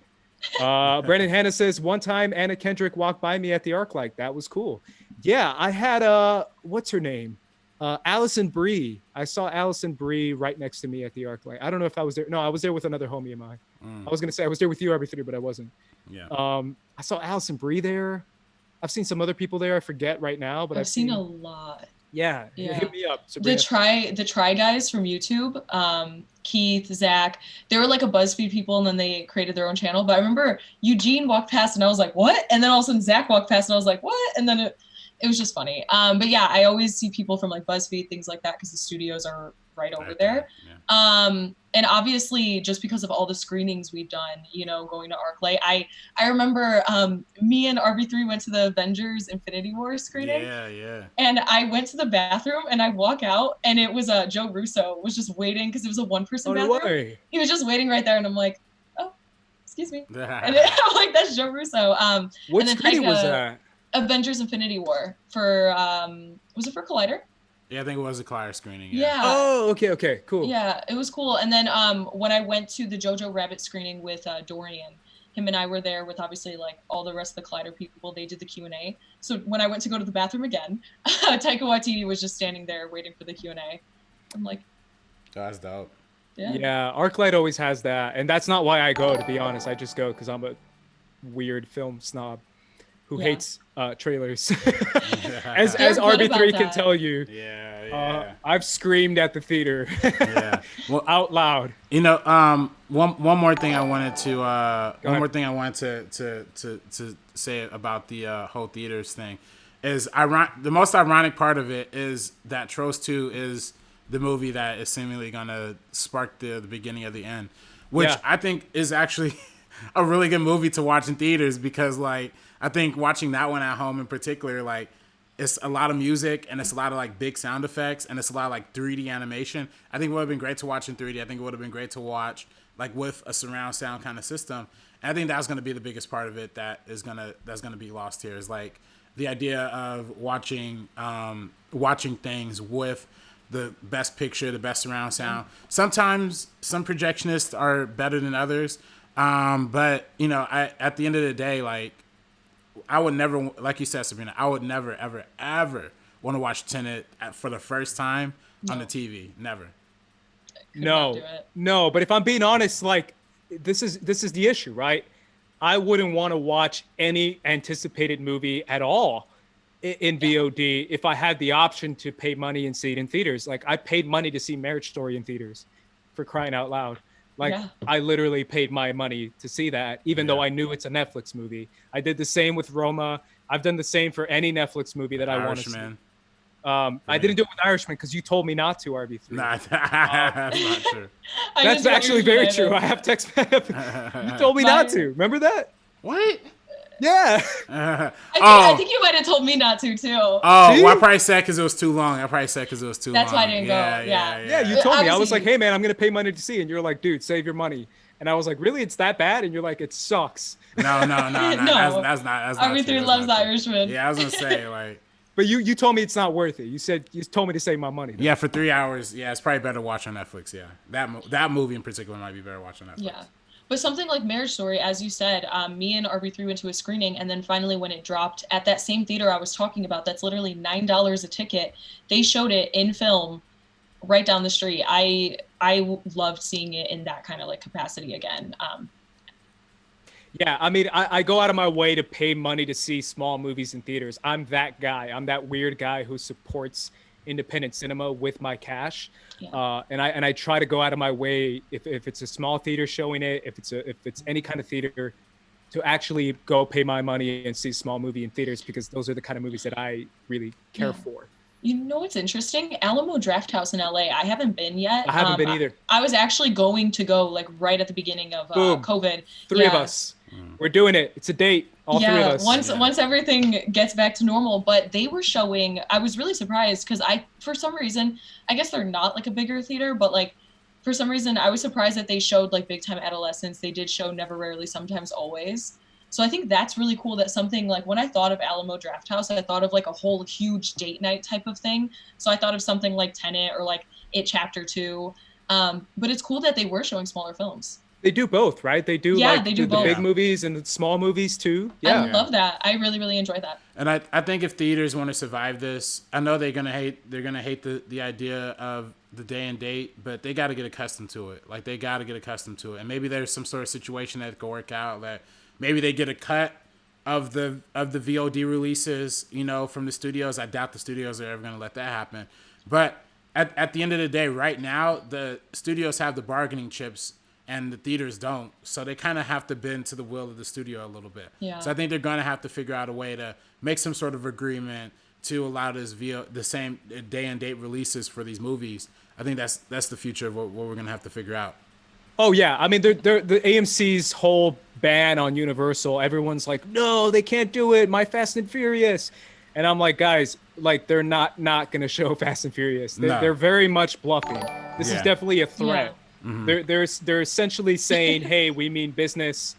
Don't test us, to try and kind of puff their chest to like a much bigger powerhouse, which is a Universal movie studio, because Universal makes money. Like, let's face it. Yeah. They're a big powerhouse because of their horror content and because of like a Fast and Furious international franchise that they have. So they're kind of puffing up their chest and trying to play, upper hand, even though they kind of don't have an upper hand and they're almost going out of business. But you're right, RB3, this is kind of what's going on now. It really is a whole fascinating thing, because I think what we're missing right now throughout this conversation is the elephant in the room, in my opinion, or the elefante in the room, as I like to say, is that I'm quoting Key and Peele, is TV. Like TV, and I told you, RB3, and I told Ryan Snelling on his Snelling podcast that TV has kind of taken over quality content. Like you see shows like Watchmen, like Barry, like that show. There you go, Fleabag. Never Have I Ever on Netflix, or Tiger King, or literally any streaming show. Westworld, Devs, The Outsider, Devs, Mrs. America on Hulu. Mrs. America on Hulu. This is the kind of quality content that can kind of be pitched as like, if you made it a movie, it'd be an Oscar movie. Devs would be. Mrs. America would be. Barry maybe could be. Like, these are the kind of things that are now being stretched out into TV series. So now filmmakers are going to TV and they're going to streaming, which means HBO, Netflix, Hulu. And the kind of stuff that they were pitching to movie studios, they're now pitching to streaming services to make into TV series. And that's what's been happening for the past, 10 years in TV, as we see the golden age of television. And that's a big deal, because that does take away viewership from movies. And I know a lot of people can come back at me and be like, oh, I watch both, dude. And I'm like, yeah, I get it, but not everyone does. A lot of people just say, why would I pay money to see what's that one with uh, what is it, The Secretary? This really tiny independent movie when I can see Ozark season 3 and she's in the movie. The as well. Assistant, I think. Yeah, The Assistant. There you go. Yeah. That girl's incredible, by the way. I forget her Yeah, name. Julia Gardner. Yeah. Julia Gardner. I've been talking Yeah. about her since Ozark season 1. Have you seen her? Oh, the good. first movie I watched of hers was Electric Children. It probably came out like 8 or 9 years ago. She was young. Have you seen she Ozark? Was amazing. I haven't seen Ozark. So Don't ask It's so ask me if good. I've watched a TV show. It's a no. The Okay. only thing it actually no, it is really crazy that you bring that that thought up though, because so people had been telling me even on this channel to watch Fleabag for the longest time, and I don't know if you guys have seen it. Yeah, give me a quick little first thoughts on it, because I've only seen the first episode. I haven't seen the show. Oh my god! So really quick, people have been recommending it to me, and about 2 months ago, I did watch the first 2 episodes, and immediately 10 minutes into the first episode, I'm like, this show is for me. I am hooked right away, but I'm the worst at keeping up with that kind of stuff, and I never went to go like back and visit it. So I think it was 2 days ago, I watched the entire 2 seasons of Fleabag in one day. Like, it's not that bad because each season is about 6 episodes, 25 minutes, give or take. So it's about 3 hours per season. It's really not difficult to get through. So I finished up that 6 hours all the other day, and yeah, it is so brilliant. Phoebe Waller-Bridge is incredible. It is hilarious. I've talked about this on the show with you guys because of movies like Booksmart, but showing that kind of like strong female protagonist that can be vulnerable and can be messy and just can be human is really cool. We don't always have to see that like very smart, quick wit, like perfect woman on screen. I want to see vulnerability. I want to see a little bit of a mess because it makes us feel like, yeah, that we can be like that and still be a strong woman. And she is absolutely amazing. That show is incredible. I highly recommend it for anybody who's looking for something to watch right now, because the way it balances humor and emotion and all these different aspects of life, it will go straight into something that is like hilarious to something completely heartbreaking, because it kind of goes back and forth with like flashbacks, and it feels like tonally okay, like they're towing that line completely well. It is one of the best examples of everybody behind the scenes working together with the writing, the editing, the camera work, all the actors doing like what they have to do with blocking and things like that to harmoniously create something in the background that translates so beautifully onto screen. I love it because it started out as like a one-woman show, and it essentially is still that. It's a one-woman show with everybody else in it, but it also doesn't feel so heavily driven with her. Everybody in the background does play a huge role and they play a part, and I cannot talk about Fleabag enough. I'm actually gonna rewatch it. I'm planning on it next week. No way. Like re-binge it. It is so good. You guys have to check it out. Interesting. Yeah. I mean, I've always wanted to. I just never really got into it. I know she did Killing Eve. I saw season 1 of Killing Eve. I don't know if you've seen Killing Eve. Phoebe Waller-Bridge is the writer of Killing Eve. And she's also writing on the next James Bond movie. Shout out to Wiley. We talked about that. She's writing No Time to Die along with Cary Fukunaga. So she's doing a lot, and obviously Solo, she did a little bit there as well, but I love her. I think she's great. She's really incredible. I literally have chills thinking about how incredible and brilliant Fleabag was for what it was. It's nuts. Yeah, I mean, there's so much good TV out there. It's kind of mind-blowing at this time, because I know there's a lot of Amazon originals that are supposedly so good that I have to check out, and I've always like started it but never really got into it. Because I'm so behind on so many TV shows. Are you guys watching any TV shows right now? I'm sorry. Go ahead, Sabrina. Oh no, I was literally just gonna say Fleabag. Besides Fleabag? yeah. Besides Fleabag, of course, I watched Devs with you guys, which we talked about on this channel, which I loved. I love the fact that we watched that during quarantine, because that's like the only plus to this, because obviously this is absolutely awful, but I have been finally forcing myself to check out things that I would like to and just haven't gotten the opportunity to because I'm awful at TV shows. But yes, every three. I've been watching Mrs. America, like I mentioned before. Oh, yeah. On Hulu. Destiny put me onto that one. That's another one that I started the first episode. Yeah, it's actually really, really good. It's actually really compelling. It's teaching me a lot more things that I didn't know about. And then I've been watching that. Me and Destiny actually just finished Hollywood too on Netflix. Yeah. Oh yeah, is that good? Oh, it's really, really good. Actually, man. really good. Yeah, Okay. it's it's different than what you expect it to be. I thought it was gonna be like more like Hell Caesar, like more of like here's Funny. a spoof of like old Hollywood. But it is funny, but it's different. It's a very different thing. But I really dug it. If you're familiar with Ryan Murphy's work, this is in a similar vein of what he creates. It feels very Ryan Murphy. Oh yeah, for sure. I'm split with Ryan Murphy. I love the OJ show. I thought that was incredible. Yeah, and obviously RB3, you know my thoughts on Sarah Paulson. Yeah, she's the GOAT. I have the biggest. I love Sarah Paulson. Well, you love Mrs. America. I love her too. You love Mrs. I think America. she's incredible. I literally love Sarah Paulson. Yeah. I'll definitely check it out. There's so much I have to check out. I mean, obviously Westworld, I'm catching up on that. Mrs. America, I started Upload, the Amazon show. I've been wanting to get on that. Yeah, I heard it's great. I started what else did I do? Obviously Ghost in the Shell. I already said that. Mm-hmm. What else am I trying to watch? Ozark season 3. I'm trying to finish that.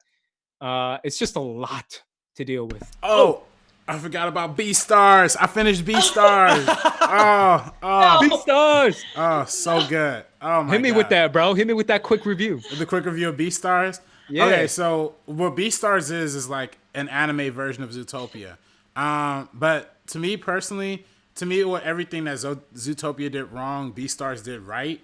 It made it less about like some sort of racial metaphor thing, which they do kind of have in this one too, but it's actually more of like a psychological thriller almost, because it's about this wolf who falls in love with a bunny, but he doesn't know if he should like eat her or like fall in love with her. Like it's like a central conflict. I say, why not both? No, hey, I mean, no. I mean, that's really where the sick part of the show kind of comes in.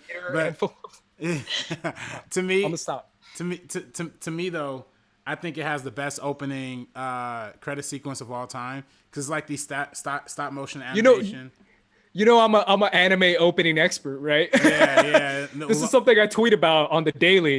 Yeah. I tweeted about it like 2 weeks ago as far as anime openings. I'll just see the anime opening just because you said that. Watch the opening because it's different. Because I'm pretty good as like a judge. I put on my glasses. I take my notebook out. It's different. Like Yeah. Nah, it's that's a good show, man. So I'm looking forward to some more anime. Probably really down to watching on Netflix. So here's my lineup. I have Demon Slayer lined up. I know everyone's yelling at me already that I should have watched it like months ago.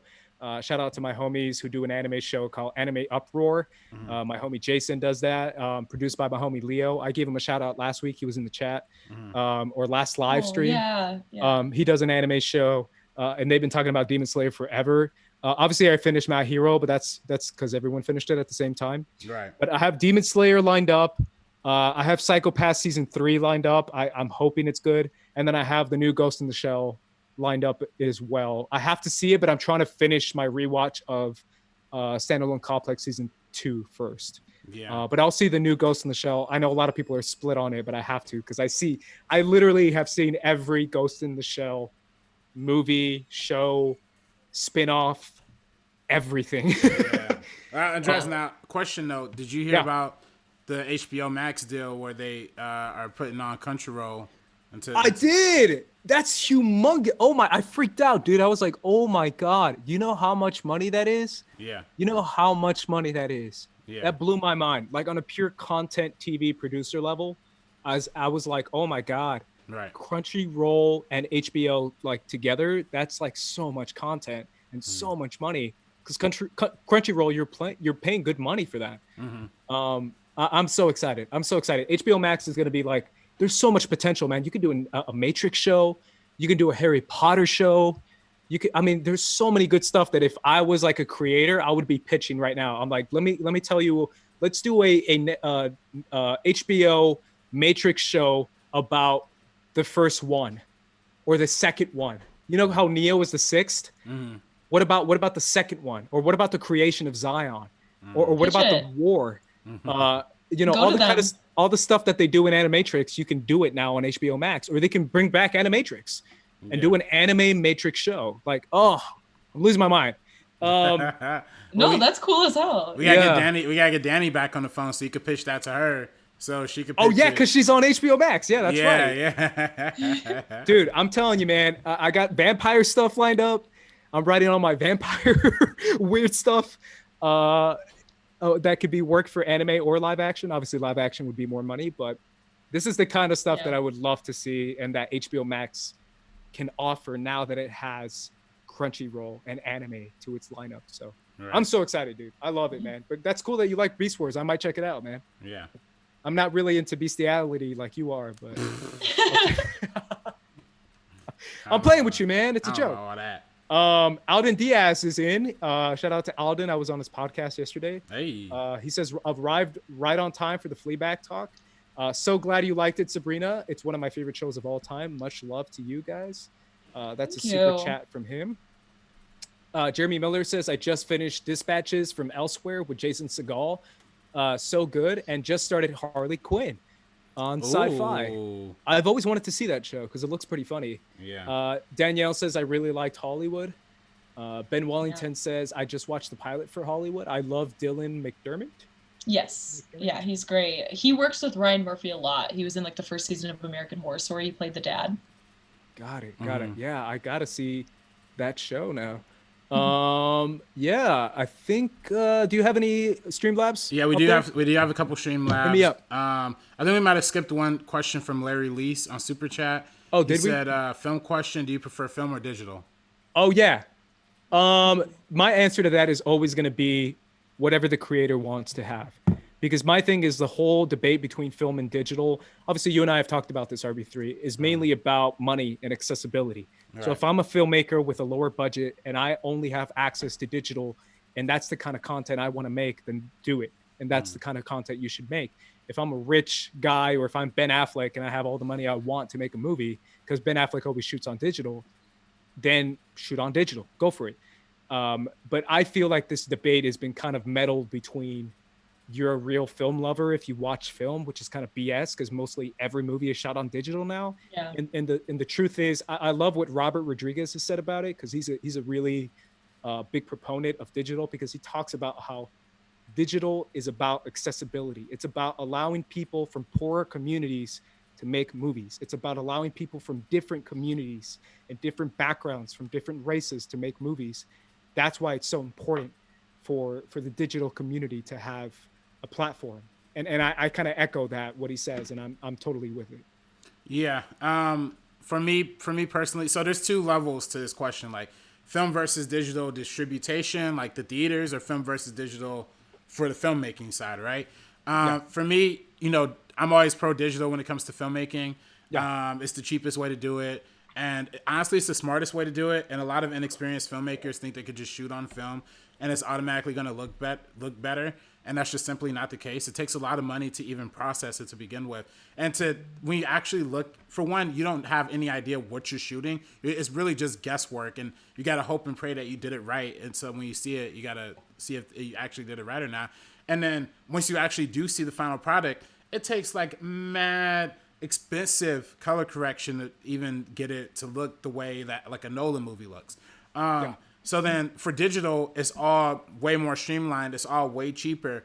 And you actually are more likely to produce a way better looking product. That being said, though, if you have a legendary DP like Roger Deakins, like Robert Richardson, who shot Live by Night by Ben Affleck and does a lot of Tarantino movies and a lot of movies in general. If you have somebody like Bill Pope who's experienced in shooting film, then you can afford to do it. Absolutely, shoot film is going to be, if you afford to do it and you want to take that risk.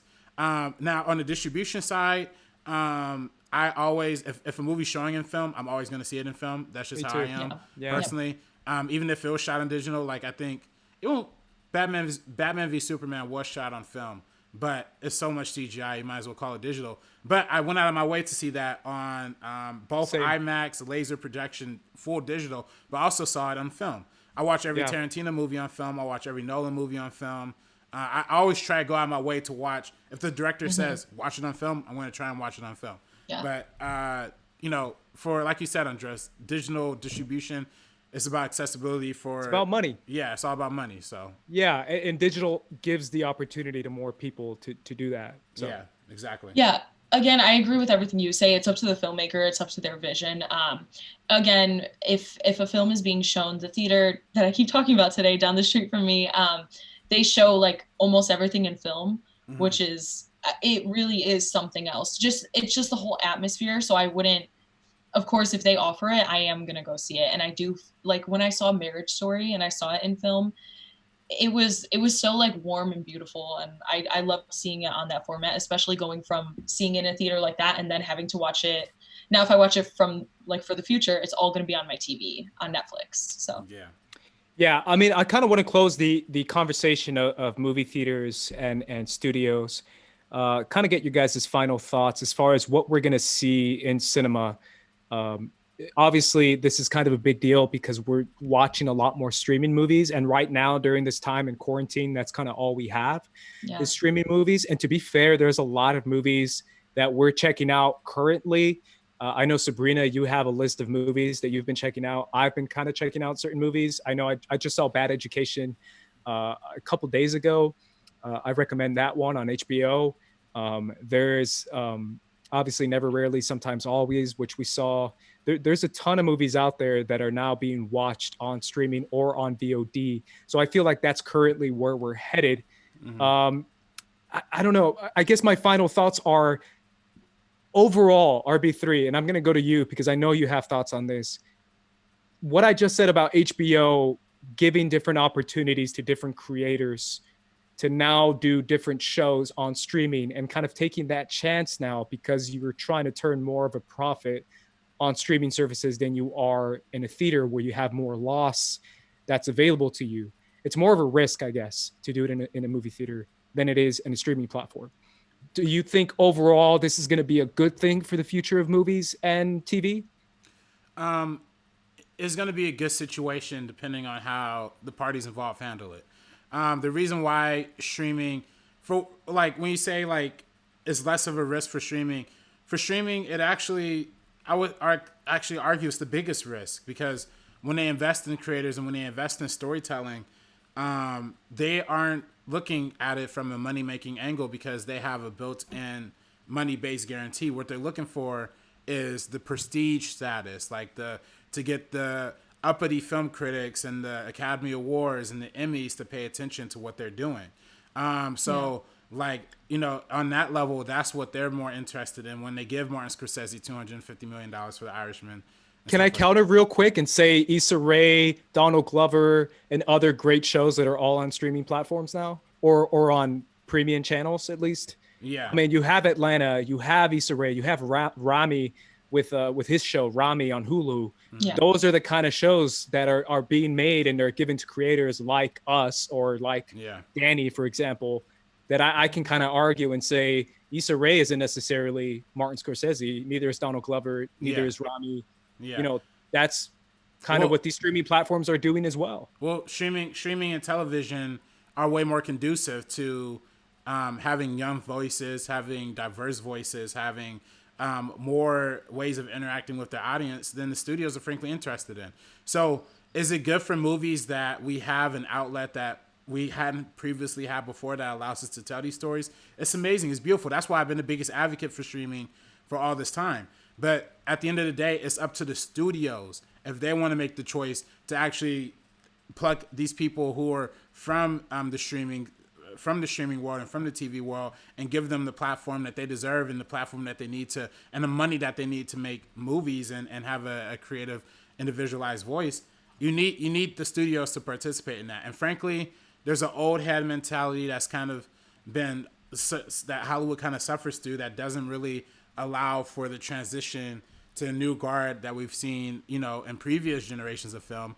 But I'm hoping that after this coronavirus situation and after all of the terrible executives have been fired, we could finally get a new revolutions, a new renaissance in cinema. And I think that's very possible. I think that you know, I don't think theaters are going to completely die. I think there's always going to be a market for them. And I think that it's up to the studios to start making better products, and it's up to the theaters to compensate and make better decisions in how they distribute these movies. Sabrina? Yeah, no, I echo a lot of what RB3 just said. I mean, I think he gets a lot of our ideas kind of encapsulated in everything he just said. I know movie theaters are never going to die. I just don't want to see kind of smaller films being left behind. I still always want to be able to see those types of films because those end up being my favorites. I've talked about it a lot that the Independent Spirit Awards every year usually are more in line with my favorite films of the year than like something like the Oscars. And those are the kind of films that are underrated, are underseen, unfortunately. Well, most of them, unfortunately. So I still want to have that ability. And again, like you said, RB3, I completely agree. When we mentioned this before about if it's a limited release only in like a few theaters across the country, like I know Marriage Story only had a few, but that's because it had a Netflix like a month later release. But for something that doesn't have that set yet, I agree with putting it on VOD at the same time, since it is such a limited release, so people would be able to see it.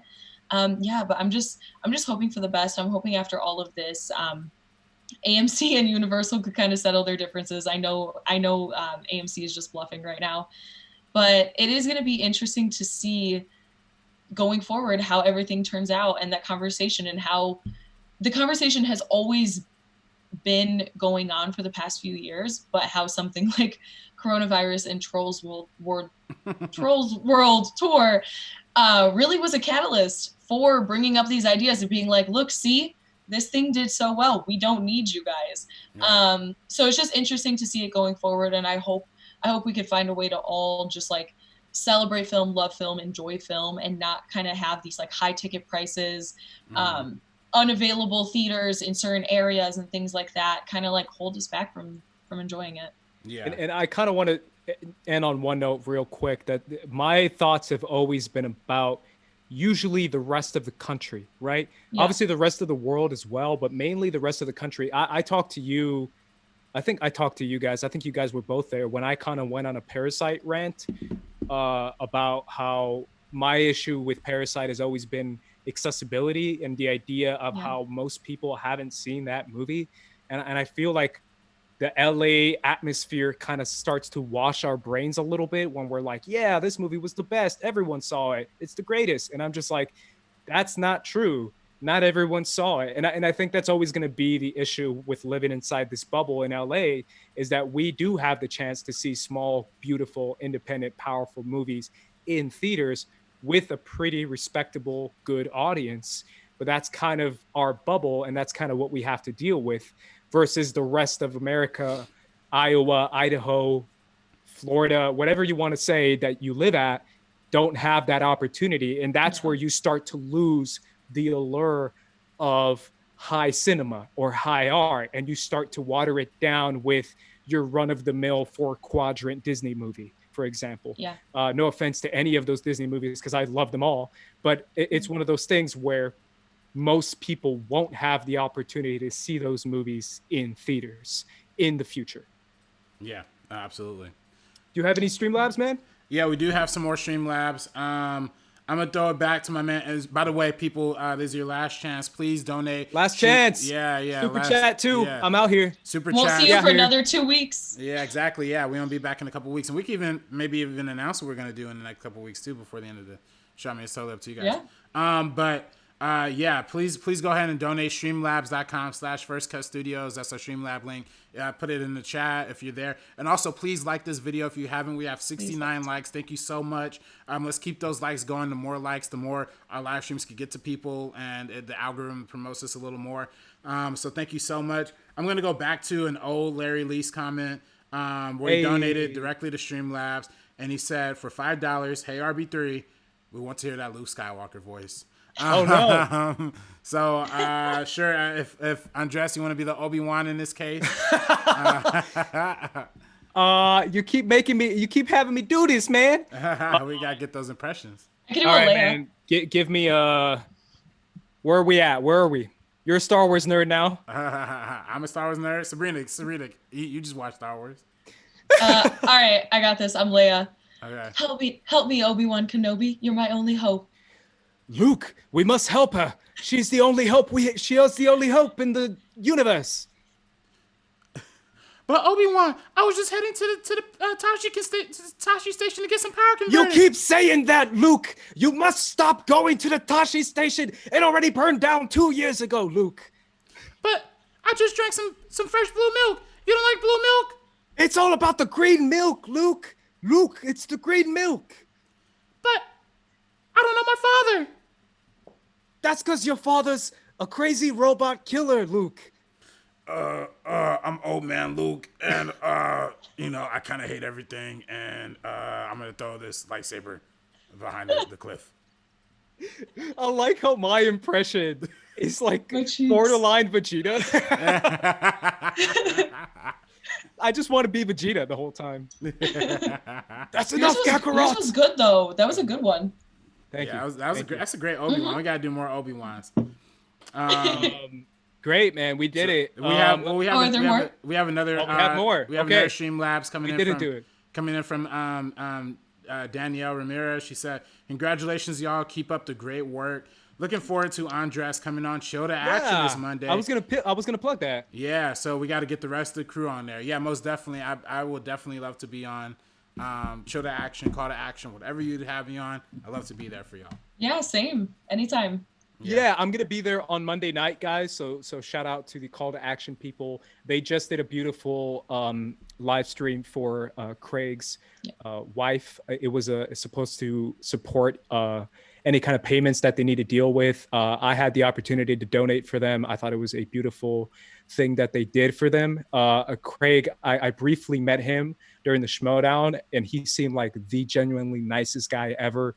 Obviously, you guys know him as the Barbarian, but my heart goes out to him and his family and everything the Call to Action people did for him. And obviously, the support that they've been kind of brewing up for him has been beautiful. So I can't wait to be on there, and shout out to Danielle for inviting me. Yeah, no, most definitely. Any other Streamlabs? No, I think that's it on Streamlabs. Unless somebody wants to hand us a couple bucks at the end of the stream, any money's appreciated. I'm gonna do a rapid fire super chat. Okay. And we'll see what happens between 30 seconds from now. Let's do it. Hi Sabrina, Jeremy Miller says. Hey. Larry Lee says, guys, hit that like button. Jeremy Miller also asked what do you guys think about Karen Gillan replacing Johnny Depp for the Pirates of the Caribbean? I love it. I love Karen Gillan. I didn't know about that. That is so cool. It's a rumor. I don't think it's confirmed, but it's a big rumor that's been going out there. Karen Gillan is someone I've been talking about forever. I think she's amazing. And she is Nebula, and I love Nebula. Yeah. So there you go. Larry Lee says AMC Universal fight to the death. Albert Stillwell says 9 out of my 10 favorite films are indie films. I kind of agree with that. We did a top 10 of the decade, and we all did kind of pretty much smaller films. Every single one of us. It's really cool. If you guys have some time and want to check out some more recommendations for us, we did make a video on our top 10 of the decade at the end of last year. And then we all each have separate videos. And then we did do our top 10 of 2019. So if you ever need like more recommendations, definitely check those out. It's on the channel. Yeah, I think that top 10 of the decade is underrated. I mean, those movies, you guys did a great, each one of our lists were just different and great. Yeah. So I highly recommend, if you guys haven't checked that one out, especially check that one out. It was so much fun. I remember we had been talking about it for a long time because, of course, if we're making a top 10 of the decade, we had a lot of movies to narrow down. I remember my original list was way longer than I needed it to be.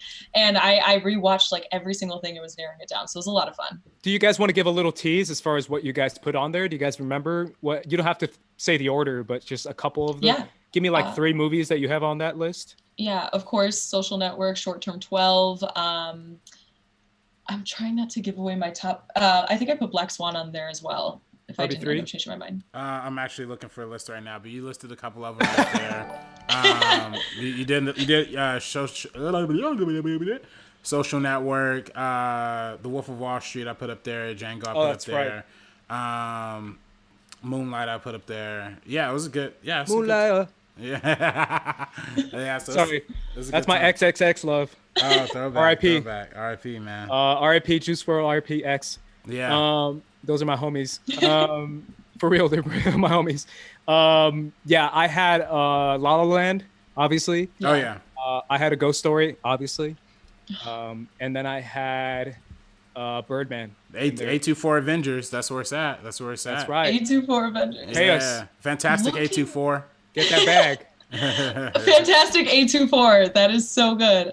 But no, looking back, because you've talked about, I remember I loved A Ghost Story and I kind of just forgot about it and like didn't really like, I knew I really, really liked it and I had on my original list, didn't end up rewatching it before we made the list. I watched it since we made the list, probably like 4 times since. I regret that. If I could change my top 10 of the last decade, I would probably put A Ghost Story as like number 2. Bro, Truly. remember when we were at City Walk at Universal and I kind of went on a, like we didn't know each other that well, but we hanged out that day and I went on a Ghost Story rat to you. Yeah. Do you remember that? No, me and you were just, we had our like before trilogy type of day. Yeah. We were just walking and talking the entire time. We hit up Yeah. everything. And that's, I think that was our first time hanging out. So that was a lot of fun.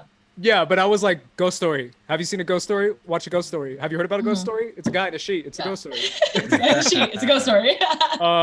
Yeah, I love that movie. I mean, it's literally in my letterboxd top movies of all time. I think it's incredible. Oh yeah, Nightcrawler is in there too. That's really high up there because I think that movie is beautiful. Alrighty, guys. Brandon Hanna says, "Here's a couple bucks. Go nuts." Larry Lee says, "Where can I find your Star Wars list?" Oh, I'm so glad you asked. You would be the second guy to read it. It's on my Twitter. If you scroll down, it's on there, Geeks of Color, or you can just go to Geeks of Color and scroll to the bottom. And find it on there. But yeah, check out my list. Let me know what you guys think. I just do it in the chat top 10 too. Star Wars movies. Yeah, it's in the chat now. So it's in the click that chat, link, so- guys. We did it. I made it. Yeah, and we had a stream labs that came in. Might be our last one.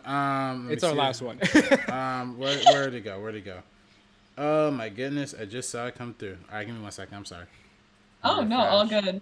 No, but thank you guys so much for watching and kind of sticking around with us. We still have 40 people. We've been on for like an hour, almost 45 minutes. So the fact that you guys are still here checking us out, I'm so excited that we kind of have this platform doing this live stream now to kind of like hang out and talk to you guys as we're talking about some type of topic. So it's been a lot of fun. Yeah. Last stream lab comes from Blake Q. He writes, "Have any of you listened to Circles by Mac Miller? John Bryan produced and finished the album for him." Yes. Yeah. It is beautiful. Really? I listened to a couple songs off of it. I haven't finished it yet, but yeah, it is a really, really great one. It's so sad like hearing it now. I wasn't like the biggest Mac Miller fan, but one of my best friends is like ride or die, like die hard. Like she has a Mac Miller tattoo. Wow. Yeah, so she really, really loves him.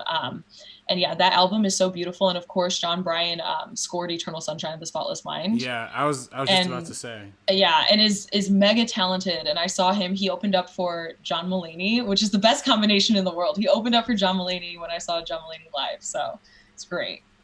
Yeah, I mean, it's incredible to think how many people are gone too soon. Obviously, I mentioned X and I mentioned Juice WRLD, but like no joke, like I used to text you RB3 about Juice WRLD. I loved his last album.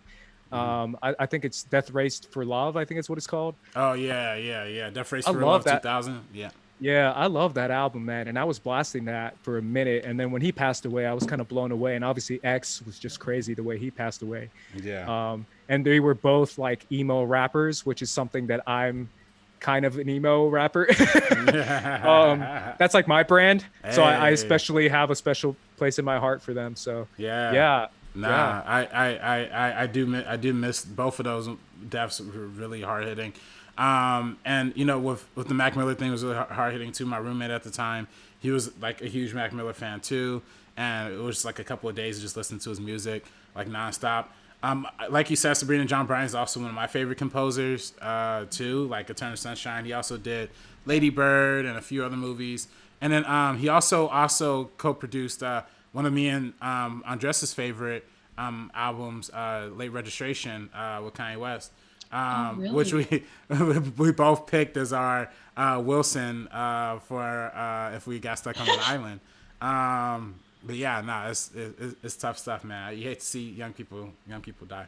Yeah, man. I mean, obviously, I love that album. That album kind of like inspired me to be honest. Obviously, it's not cool to be a Kanye fan anymore, but back in the day, man, Kanye was the GOAT, man. He was awesome.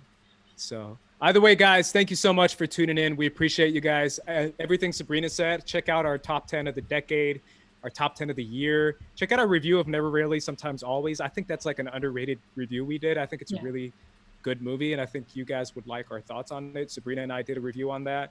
Our review on Swallow is also up there. You don't have to check out the review for that one.